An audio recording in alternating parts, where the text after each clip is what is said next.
বিসমিল্লাহির রহমানির রহিম। আজ আমি রান্না করব গরুর মগজ। আমরা তো মগজেই বলি, আপনারা কি বলেন জানাবেন।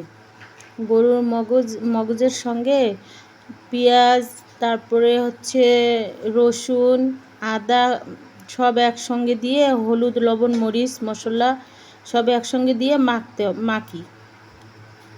আমরা অবশ্য এভাবেই রান্না করি। আমি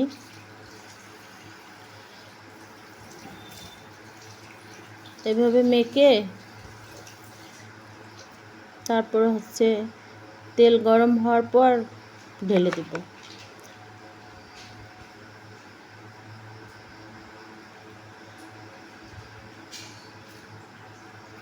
ভালোভাবে নাড়তে হবে।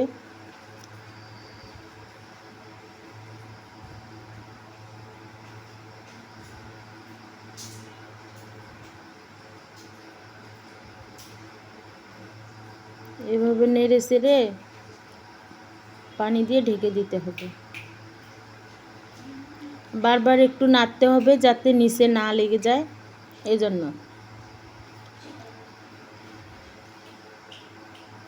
আমার রান্নাটা যদি আপনাদের ভালো লেগে থাকে, লাইক, কমেন্ট, শেয়ার করবেন আর সাবস্ক্রাইব করে আমার পাশে থাকবেন।